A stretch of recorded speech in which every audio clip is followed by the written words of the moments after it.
Assalamualaikum warahmatullahi wabarakatuh. Pada kesempatan ini saya akan menjelaskan mengenai imobilisasi. Jadi, apa itu imobilisasi? Secara definisi di sini dijelaskan bahwa imobilisasi adalah suatu keadaan di mana penderita harus istirahat di tempat tidur, tidak bergerak secara aktif akibat berbagai penyakit atau gangguan pada alat atau organ tubuh yang bersifat fisik atau mental, atau bed rest yang lebih dari 3 hari atau lebih. Jadi di sini imobilisasi di sini penderita atau pasien harus istirahat di tempat tidur dan tidak bergerak, imobilisasi. Biasanya ini diakibatkan oleh beberapa hal. Ada yang memang dia karena kondisi penyakitnya sehingga dia immobile atau tetap diam, tidak dapat bergerak, misalnya ada paralisis, atau karena fraktur dia harus tetap pada posisinya. Untuk prinsip imobilisasi khususnya biasanya yang sering terjadi pada kasus-kasus fraktur ya di sini. Ini misalnya diberikan contoh pada kasus cedera tulang. Di sini prinsip imobilisasi di sini mengunci dua sendi proksimal dan distal agar tidak bergerak. Kemudian untuk kasus cedera sendi mengunci tulang proksimal dan distal. Sebaiknya harus tahu gerakan sendi yang cedera agar bisa memposisikan alat imobilisasi. Jadi di sini di bawah nanti akan dijelaskan mengenai tindakan imobilisasi yang dilakukan atau intervensi imobilisasi yang diberikan memang bertujuan sebagai terapi untuk sebuah kasus. Misalnya yang sering kita jumpai pada kasus-kasus patah tulang yang memang dia harus diistirahatkan, harus diam, malah tidak boleh bergerak. Seperti itu ya intinya dari imobilisasi yang akan kita bahas ini nanti. Tujuan imobilisasi itu adalah mengurangi nyeri, menghindari kerusakan jaringan sekitar, mengontrol perdarahan, dan mempermudah transportasi. Ada beberapa alat yang biasa digunakan untuk memberikan imobilisasi ini, mulai dari wooden splint, pop, splint fiber, pneumatic cast, collar neck, mitella, arm sling. Bisa di searching ya seperti apa gambar-gambarnya.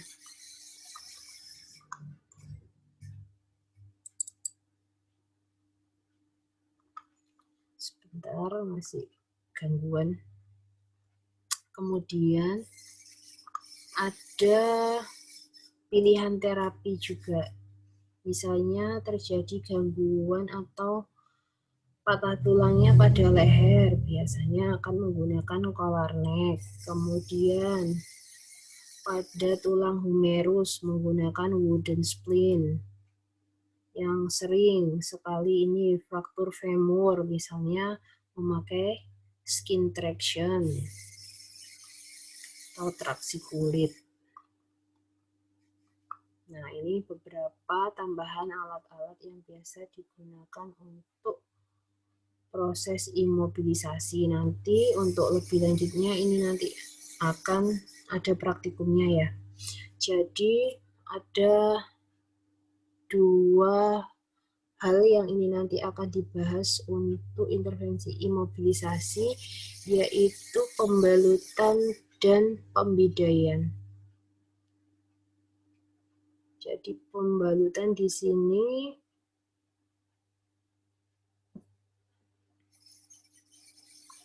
Ini ada beberapa macamnya ya. Ada yang harus diketahui: prinsip membalut, menentukan lokasi pembalutan, mempertimbangkan adanya luka terbuka atau tidak, memilih jenis dan ukuran ini dari balutannya, pilih desinfektan yang tepat, kemudian teknis pembalutannya, pembatasan pergerakan, kemudian tidak terlalu ketat dan tidak terlalu longgar, karena kalau terlalu ketat nanti akan mengganggu sirkulasi dari peredaran darah. Kemudian posisi yang paling nyaman bagi klien dan tidak mengganggu peredaran darah tadi ya sudah. Ada macam-macam pembalut. Di sini ada kain segitiga atau mitela. Kalau pernah ikut PMR waktu SMA ya atau SMP, ini pernah tahu paling tidak. Cara menggunakannya ini dengan cara dilebarkan, dilipat menyerupai dasi, dibelah dari puncak sampai setengahnya. Ini metode yang digunakan. Cara simpulan dalam balutan. Simpulannya di sini ada disebut istilah simpul laki-laki dan simpul perempuan. Nah, ini sebagai contoh misalnya untuk luka pada daerah dahi dan pada daerah kepala. Seperti ini bentuknya untuk luka pelipis dan mandibula seperti ini. Luka dahi dan mata. Untuk luka sayat lengan atau tungkai. Ini untuk luka bakar lengan dan jari-jari tangan. Ini untuk luka bakar pada dinding dada. Selanjutnya setelah mitela tadi ada juga yang menggunakan plester. Pembalut pita bergetah dapat dipergunakan untuk merekatkan kain kasar dengan dilipat-lipat direkatkan ke kulit. Ini contoh lain alat yang digunakan ya, tapi jarang tadi. Yang mungkin biasanya dipakai ini mitela tadi ya. Pembalut pita biasa. Kemudian ada syarat-syarat balutan, biasanya jalannya pembalut dari kiri ke kanan. Balutan harus menutup pinggirnya rapat, balutan masuk 2/3, balutan tidak boleh terlalu kencang. Kemudian kepala pembalut diatur, menyimpulkan tidak boleh di atas yang sakit, maksudnya itu ya, membuat talinya itu mengikat yang terakhir itu tidak boleh di atas yang sakit, berarti dicari yang sisi yang lain.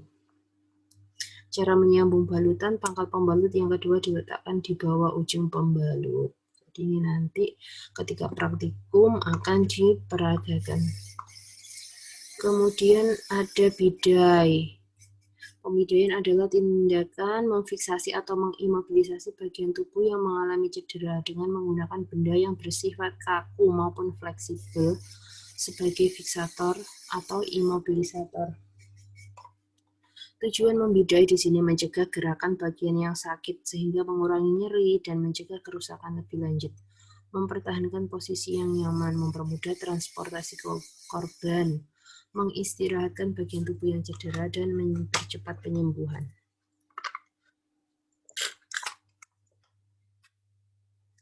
Prinsip dari membidai, melakukan penanganan gawat darurat. Jangan memindahkan penderita sebelum dilakukan pembidaian kecuali ada di tempat berbahaya. Jadi misalnya pada korban kecelakaan, kalau posisinya sudah aman, ya sudah tetap di situ, kecuali memang dia berbahaya posisinya misalnya di tengah jalan, tapi tetap harus hati-hati itu tadi. Kita harus tahu apakah ada fraktur atau tidak, sehingga bisa mengantisipasi untuk tidak terlalu banyak melakukan pergerakan jika memang ada patah tulang. Kemudian pakaian dan aksesoris yang menutup bagian yang cedera dilepas atau digunting. Periksa adanya luka terbuka atau tanda-tanda patah. dan dislokasi. Tangani luka atau perdarahan terlebih dahulu, kemudian periksa dan catat puls motor dan sensasi sebelum dan setelah pembidaian. Pembidaian mencakup sendi atas dan sendi bawah. Jadi untuk membidai nanti misalnya harus mengenai sendi lutut dan mata kaki. Kalau yang cedera di area tungkai bawah misalnya seperti itu. Kemudian bila ragu-ragu apakah ada fraktur atau tidak, sebaiknya lakukan bidai untuk pencegahan. Kalau ragu-ragu ya sebaiknya dilakukan kalau memang ada tanda-tanda yang mengarah ke fraktur. Kemudian jenis-jenis bidai ada bidai keras, ini contohnya kayu, bidai udara, bidai vakum. Nah, yang sering digunakan ini yang bidai kayu biasanya ya. Kemudian improvisasi. Ini dipakai misalnya kalau di tempat kecelakaan tidak menemukan bidai yang standar kan pastinya kan tidak membawa namanya juga kecelakaan, bukan harapan manusia ya. Misalnya ada kayu apa yang tersedia, kalau di sini dicontohkan ada majalah, koran, karton yang mungkin bisa digunakan untuk pembidaian ya silahkan dipakai. Kemudian ada gendongan atau belah dan bebat. Misalnya arm sling digunakan di tangan itu ya. Kemudian ada traksi. Di sini berguna untuk imobilisasi, mengurangi nyeri dan mengurangi perdarahan. Untuk bidai traksi ini biasanya ini memang tindakan invasif ya, akan dilakukan oleh dokter. Bentuk ini dirancang untuk fraktur ekstremitas bawah untuk traksi itu tadi. Bidai ini menyebabkan imobilisasi paha dengan melakukan tarikan pada ekstremitas dengan menggunakan counter traction terhadap isium dan sendi panggul. Jadi traksi ini akan mengurangi terjadinya spasme pada otot. Jika traksi ini tidak dilakukan akan menyebabkan nyeri yang hebat karena ujung tulang akan saling bersinggungan. Jadi harus diberi traksi itu tadi. Tapi harus berhati-hati dan teliti untuk mencegah tarikan yang terlalu besar sehingga dapat menyebabkan gangguan sirkulasi. Jadi memang ini nanti untuk intervensi atau yang memberi atau yang melakukan pembedahan kan akan dilakukan oleh dokter. Kemudian untuk beratnya, untuk menarik traksinya itu berapa kilogram disesuaikan dengan kondisi pasien itu nanti juga atas instruksi dari dokter. Kemudian kalau untuk metode membidai melepaskan aksesoris ini yang harus dilakukan. Kemudian menentukan jumlah dan ukuran bidai, memposisikan bidai, menyelipkan bandage atau kapas pada tulang yang menonjol, misalnya pada lutut, kemudian mata kaki. Kalau memang terjadinya pada alat gerak atau alat gerak bawah, tungkai bawah. Melakukan fiksasi 2 kali di daerah ujung secara roll on dengan elastis bandage. Melanjutkan putaran elastis bandage ke arah pangkal dengan minimal 2/3 bagian bandage sebelumnya. Kemudian lanjutkan pembalutan hingga sendi pangkal. Nah, ini beberapa contoh yang dilakukan untuk mengurangi pergelangan kaki yang dislokasi. Patah tulang klavikula. Ini menggunakan mitela ya, masih mitela ini arm sling. Nah, ini baru ini patah pada lengan. Nah, ini contohnya yang bidai tadi untuk patah pada lengan.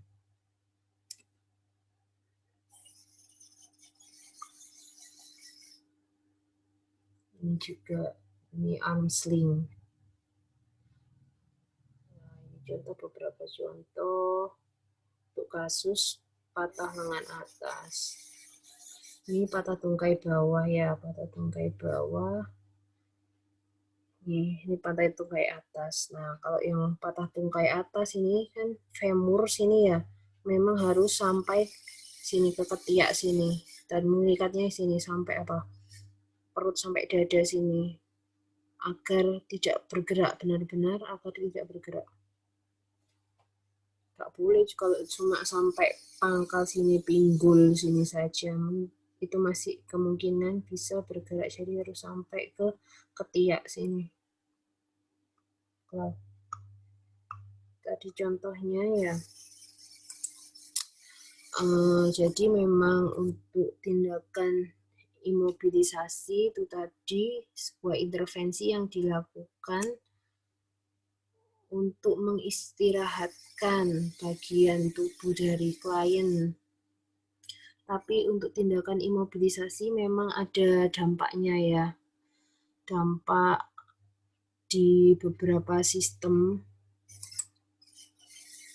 seperti PPT yang sudah saya bagikan.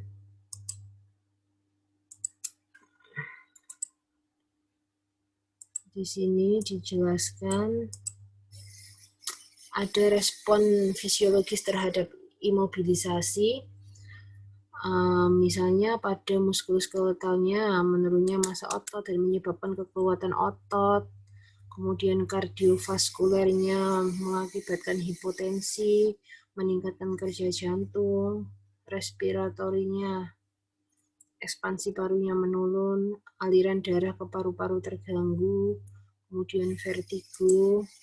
Kemudian di sini dijelaskan kembali lebih terperinci untuk dampak imobilisasi, adanya perubahan metabolisme, sampai ini ya, adanya peristaltik yang berkurang, kemudian perubahan pernafasan, misalnya sekretnya menjadi menumpuk karena tirah baring tadi.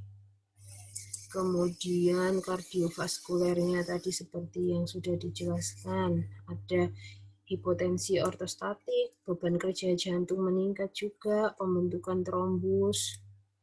Kemudian muskulo tadi ada ini ya, gangguan otot, kekuatan dan massa ototnya menurun karena dia dibatasi, memang diistirahatkan, jadi memang menimbulkan beberapa dampak. Dan beberapa dampak ini sebenarnya ya harus dicarikan solusi. Mungkin kalau yang masih bisa, misalnya dia mengalami fraktur femur, terpasang traksi, mungkin yang masih bisa digerakkan, mungkin pasiennya kadang-kadang di setengah dudukkan seperti itu bisa dilakukan agar menghindari ya ini tadi beberapa dampak akibat imobilisasi.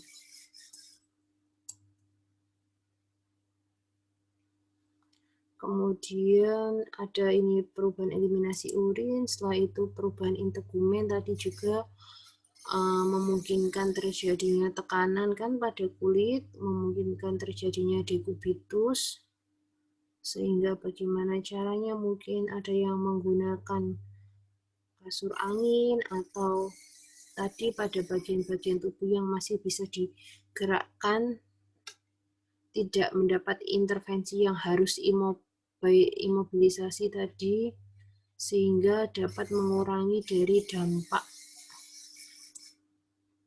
imobilisasi tersebut. Kemudian ini ada perubahan perkembangan.